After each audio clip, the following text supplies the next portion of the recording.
Pressão em cima de Biden está gigantesca, com uma reunião marcada com governadores democratas e uma carta de deputados também democratas pedindo talvez uma explicação ou até mesmo uma renúncia de Biden. Quem seriam os sucessores? E o Biden, inclusive, já falou, olha, tem uma justificativa pelo mau desempenho. Qual será? Falar um pouquinho também, pessoal, sobre uma reunião da OCX, Organização para a Cooperação de Xangai, que contou com os dois maiores líderes, Rússia e China, e uma clara medida de oposição cada vez maior ao Ocidente. O ingresso de Belarus agora, o ano passado do Irã, e até mesmo a não presença da Índia dão indicativos que o grupo está mudando um pouco a sua política mais belicista frente ao Ocidente. Falar um pouquinho também, pessoal, sobre uma mídia do Telegraph, que garante que a Ucrânia não vai ser convidada para a OTAN, explicitando exatamente quais são os motivos para isso, e o Zelensky tem sendo graves críticas, não só o Trump, alegando que quer saber exatamente que o Trump não pode definir o futuro dos ucranianos sem falar com o Zelensky, mas também o Biden, que prometeu muita coisa, mas não cumpriu. Enquanto isso, o Trump, segundo a mídia dos Estados Unidos, vai promovendo um plano de paz junto com alguns membros russos, o que será que está ali estabelecido. E a gente tem também, pessoal, notícias do Hezbollah dando ataque a Israel depois que Israel matou um dos líderes do grupo. Falar um pouquinho também sobre um navio russo que está em direção à Venezuela. O que ele está fazendo na América do Sul. Se vocês querem entender um pouco mais sobre esses assuntos, e muito mais também sobre geografia, geopolítica, atualidades, política, polêmicas, enfim, tudo para você se manter sempre bem atualizado, já se inscreve no canal, deixa seu like, compartilha esse vídeo, que o professor Ricardo conta muito com a sua ajuda. Belezinha? Para quem não me segue no Instagram, @prof_Ricardo Marcílio, e recado rapidinho aí da nossa parceira do canal. A sua empresa, a sua marca está em perigo. Eu sei porque a minha também estava até pouco tempo atrás, porque eu não tinha um registro no INPI. Para quem não sabe, eu tenho uma empresa, professor Ricardo Marcílio, que tem todo um ecossistema ligado à educação. É canal do YouTube, é plataforma, só que eu corri o risco de perder por falta de segurança jurídica.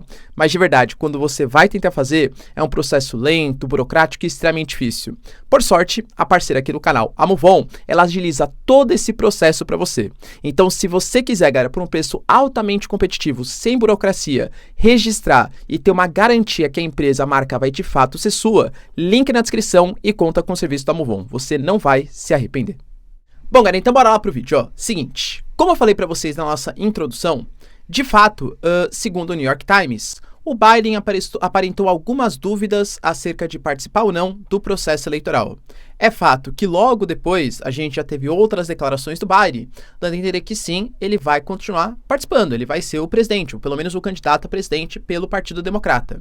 A própria vice-presidente, a Kamala Harris, deu a entender, porque ela é uma das possíveis sucessoras do Biden caso ele desista de concorrer à presidência pelo mau desempenho no debate eleitoral.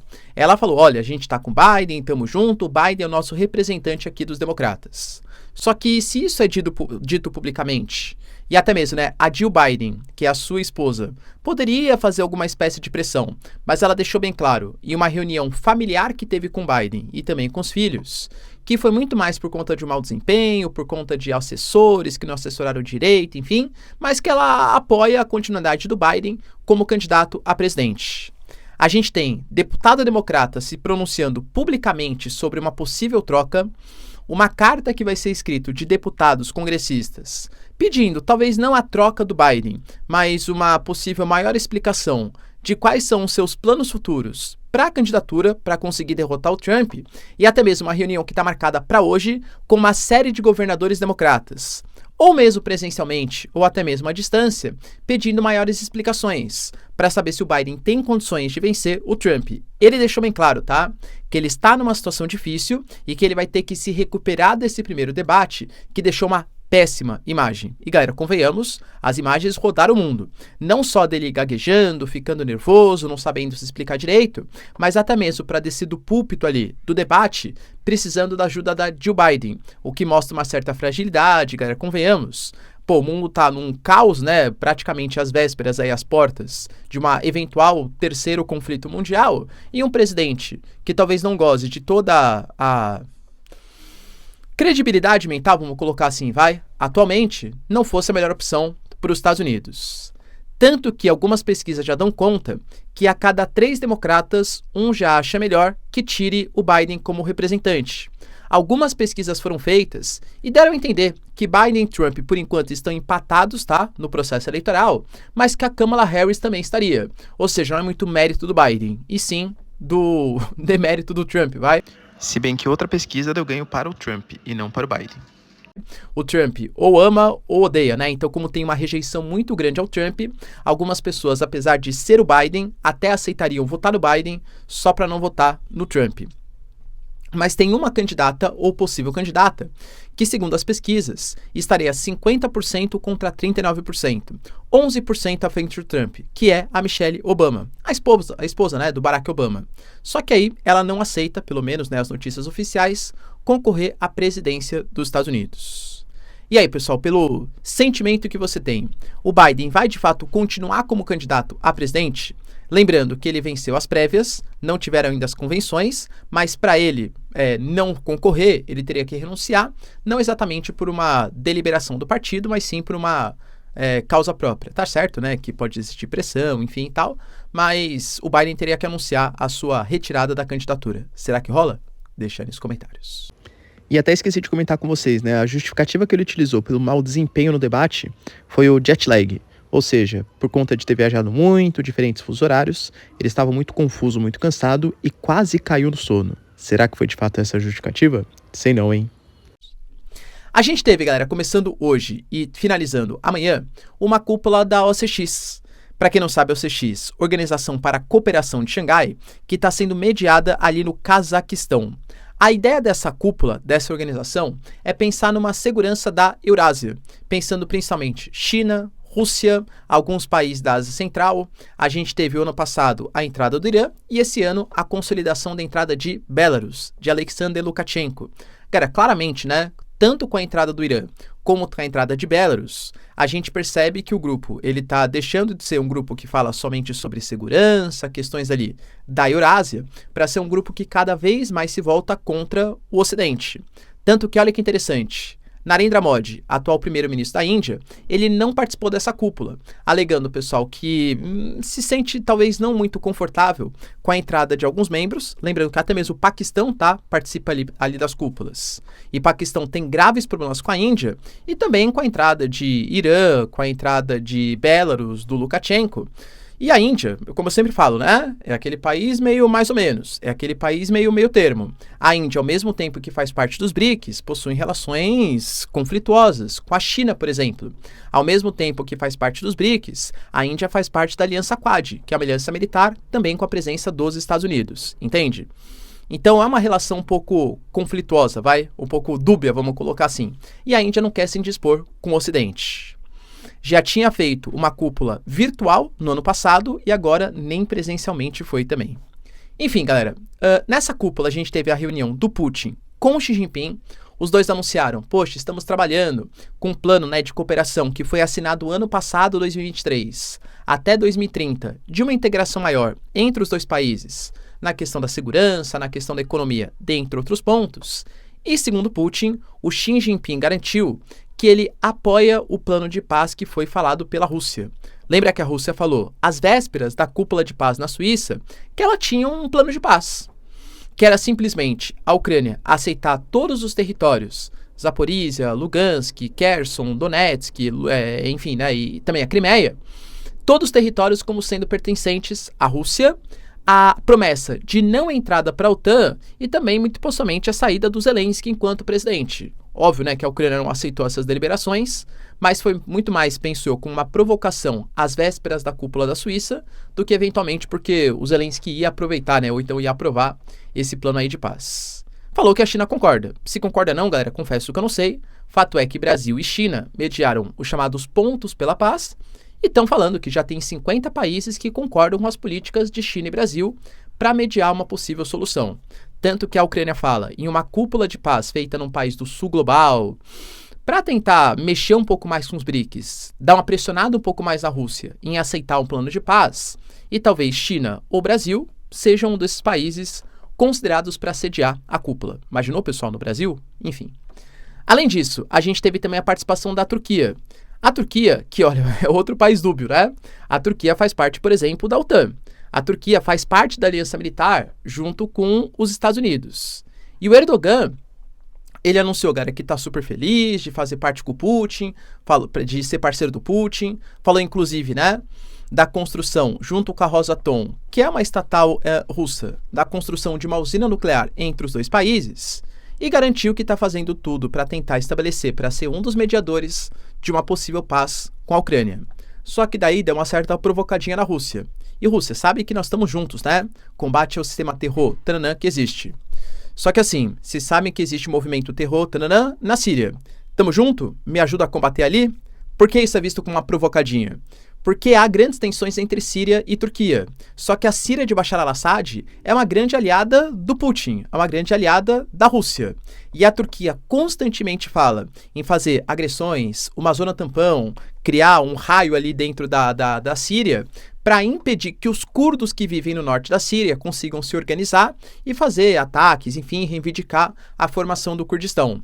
Então, meio que assim, olha só, Rússia, tamo junto, né? Mas você dá uma ajudinha também na Síria, o seu parceiro ali aliado pretende que deixa que eu faça algum tipo de ataque contra os curdos que ali vivem, tem uma certa provocadinha no Putin. Até o Aliyev, galera, o Aliyev, que é o chefe político, né, o chefe de governo do Azerbaijão, esteve na reunião. Só que o Aliyev teve graves problemas, não exatamente com a Rússia, mas sim com a Armênia, o Pashinyan. E a Armênia faz parte da OTSC, que é uma organização pessoal militar que tem a presença da Rússia. A Armênia, reclamou demais que a Rússia deveria dar garantias de segurança na questão em Nagorno-Karabakh e não deu. Deixou o Aliyev, que é aliado do Erdogan, fazer ataques, enfim, enquanto a Rússia estava preocupada só com a guerra Rússia e Ucrânia. A Armênia, inclusive, ameaça sair da organização militar e se aproximar mais do Ocidente. Então, assim, eu imagino, né, o Pashinyan, que é o chefe de governo da Armênia, vendo o Aliyev e o Putin sentados, trocando ideia, isso deve gerar, no mínimo, um incômodo ali entre os membros, né, a cúpula da Armênia. Enfim, pessoal, foi uma reunião, como eu falei para vocês, que consolidou o movimento da OCX, que tentava até, 2, 3 anos atrás, parecer um órgão um pouco mais neutro, um pouco mais comedido, de uma aliança anti-ocidental. É a geopolítica, agora, né, pós-guerra, Rússia e Ucrânia.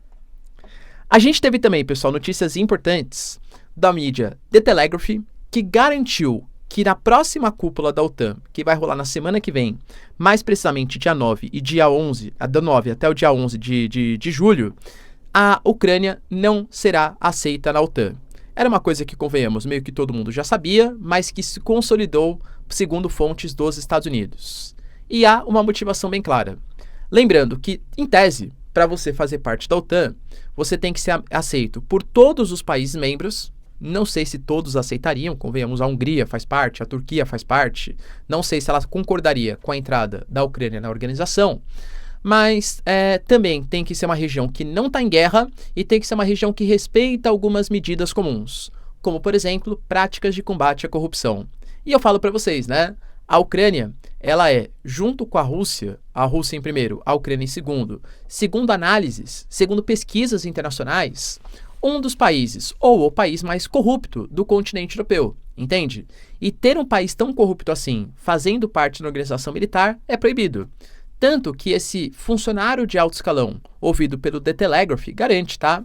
Que ele parabeniza as medidas que o Zelensky tomou nos últimos anos de combate à corrupção, mas que ainda você teve desvios, por exemplo, de verbas relacionados a repasses internacionais. Na época que a Rússia destruiu praticamente todo o sistema de energia da Ucrânia, e aí foram doados geradores, combustíveis, teve desvio de verbas dentro do Ministério da Energia ali da Ucrânia. A gente teve casos também, pessoal, de denúncias de líderes militares que aceitavam suborno em troca de dispensa, por exemplo, de homens para lutar no campo de batalha, entende? Então, meio que a cúpula militar, a cúpula política da Ucrânia é muito corrupta. Por isso, a Ucrânia não será aceita. Claro, isso pode ser tudo uma desculpinha, né, uma justificativa, visto que aceitar a Ucrânia já seria difícil por conta da pressão de alguns países. Vide, como eu falo, Turquia e Hungria. Mas será que até mesmo Estados Unidos gostaria disso? Que a Ucrânia entrasse para a organização? Então penso eu, tá? Que é muito mais uma justificativa, um migué, uma desculpinha para não aceitar os ucranianos. E óbvio que o Zelensky não é bobo, né? E percebeu isso. O Zelensky ele até falou, olha, eu tô super chateado, tô super incomodado, porque eu percebo que, na verdade, o Biden não quis convidar ele não quis aceitar a Ucrânia para fazer parte da organização, e o Trump então nem se fala. Ele fala em um possível enfraquecimento da OTAN. O Trump ele fala que os europeus, não só a Ucrânia, tá, mas toda a Europa, tem que ficar atenta e tem que ficar cuidando mais da sua própria segurança, que não pode depender dos Estados Unidos para manter o seu nível de segurança. Ele até fala em criar 2 OTANs, possivelmente. Uma OTAN daqueles que mantém o mínimo de 2% de gastos militares em defesa, que aí sim, os Estados Unidos eventualmente defenderia em caso de um conflito, e aquela OTAN de países que não mantém o mínimo de 2%. E aí até teria algumas parcerias, trocas de equipamentos, compartilhamento de dados, mas não exatamente a promessa de uma defesa, a autorização para convocação do artigo 5º da Constituição da OTAN. Então Zelensky já parece estar meio decepcionado. Até porque a gente teve também notícias que o Trump ele já estaria até negociando, tá? Algum tipo de resolução, segundo a mídia americana, hein? Algum tipo de resolução com a Rússia, uma resolução do conflito. E praticamente essa proposta do Trump, lembrando que ele já falou brevemente sobre isso, seria obrigar o Zelensky a negociar, porque caso o Zelensky não negociasse, ele não cederia mais dinheiro, armas, equipamentos para os ucranianos. E segundo a mídia ocidental, o Trump ele estaria negociando impedir a entrada da Geórgia e da Ucrânia na organização, estão proibidos de pertencer à OTAN. A Geórgia também tem conflitos com a Rússia, região da Abcásia, da Ossétia do Sul, a própria questão do parlamento georgiano, que quer colocar leis ali que os russos consideram que são leis anti-Rússia, tá? Então existem algumas disputas também na região do Cáucaso, e também fala sobre uma possível cessão de territórios da Ucrânia. Talvez não todos que foram invadidos, ocupados pela Rússia, mas pelo menos parte deles. E o Zelensky falou, poxa Trump, vamos deixar bem claro, ó, você não pode planejar minha vida, nem do nosso povo e nem dos nossos filhos. Eu tenho uma má notícia para o Zelensky. Eu diria que ele não deveria fazer isso, até concordo, né, por uma questão ética, moral. Mas poder ele pode, né? Porque não é a Europa e os Estados Unidos que está cedendo dinheiro, que está fazendo ali toda a parte de logística, de ataque, dos mísseis, equipamentos, tanques. Cara, convenhamos que a Ucrânia está na mão do Ocidente, então não dever, eu até concordo que não deveria, mas poder não concordo muito com Zelensky.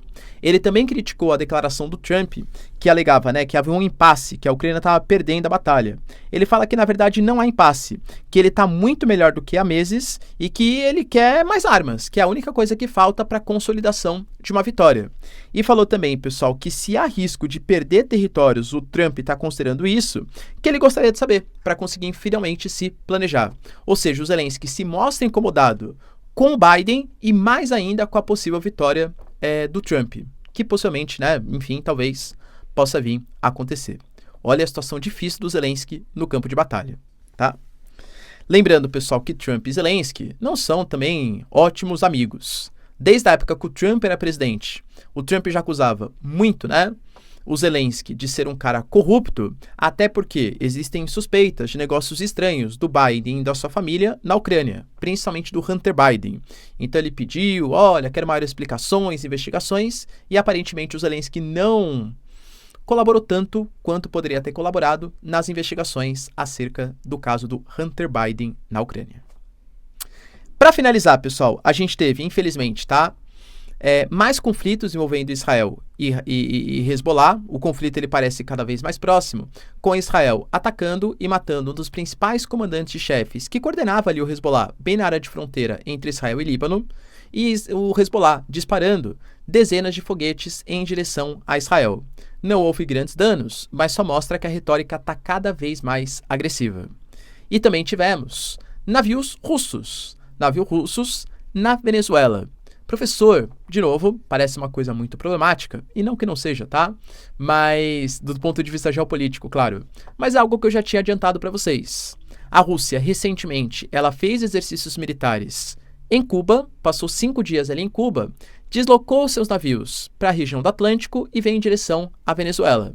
Na Venezuela, vai participar de exercícios também militares, não sabe exatamente quanto tempo, né, exercícios conjuntos entre Venezuela e Rússia, mas mostra uma aproximação de Rússia e Venezuela. Lembrando, pessoal, que ontem mesmo o Nicolás Maduro anunciou que está disposto a fazer negociações com os Estados Unidos.